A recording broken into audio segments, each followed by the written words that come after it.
ಬೆಂಗಳೂರಿನ rowdy sheeter ಬೆಕ್ಲು Shiva ಕೊಲೆ ಪ್ರಕರಣಕ್ಕೆ ಸಂಬಂಧಪಟ್ಟಂತೆ ಯಾವುದೇ ಕ್ಷಣದಲ್ಲಿ ಶಾಸಕ ಭೈರತಿ ಬಂಧನ ಸಾಧ್ಯತೆ ಇದೆ.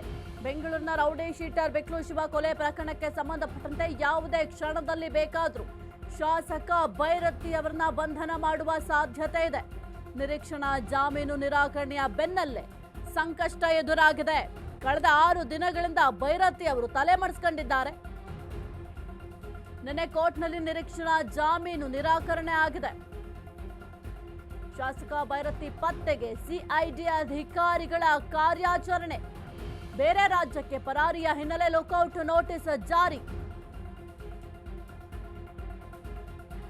ಬೆಂಗಳೂರಿನ ರೌಡಿ ಶೀಟರ್ ಬೆಕ್ಲು ಶಿವ ಕೊಲೆ ಪ್ರಕರಣಕ್ಕೆ ಸಂಬಂಧಪಟ್ಟಂತೆ ನಿರೀಕ್ಷಣಾ ಜಾಮೀನನ್ನ ಅರ್ಜಿಯನ್ನ ಸಲ್ಲಿಕೆ ಮಾಡಿದ್ರು ಭೈರತಿ ಬಸವರಾಜ್ ಅವರು. ಆದರೆ ಕೋರ್ಟ್ನಲ್ಲಿ ಆ ಒಂದು ಅರ್ಜಿ ನಿರಾಕರಣೆಯಾಗಿದೆ.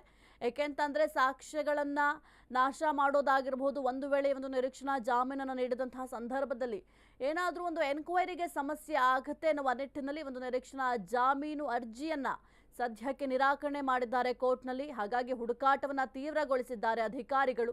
ಇನ್ನು ಅಧಿವೇಶನದ ಕೊನೆಯ 2 ದಿನದಿಂದಲೂ ಕೂಡ ಕಾಣಿಸ್ತಾ ಇಲ್ಲ ಭೈರತಿ ಬಸವರಾಜ್ ಅವರು. ಸದ್ಯಕ್ಕೆ ತಲೆಮರೆಸಿಕೊಂಡಿದ್ದಾರೆ, ಅಜ್ಞಾತ ಸ್ಥಳದಲ್ಲಿದ್ದಾರೆ. 2-3 ತಂಡಗಳಾಗಿ ರಚನೆಯನ್ನ ಮಾಡಿಕೊಂಡು ಭೈರತಿ ಬಸವರಾಜ್ ಅವರ ಹುಡುಕಾಟವನ್ನ ಮಾಡ್ತಾ ಇದ್ದಾರೆ. ಪುಣೆ ಭಾಗ ಜೊತೆಗೆ ಗೋವಾ ಅಲ್ಲೆಲ್ಲ ಕಡೆಯೂ ಕೂಡ ಹುಡುಕಾಟವನ್ನ ಮಾಡ್ತಾ ಇದ್ದಾರೆ.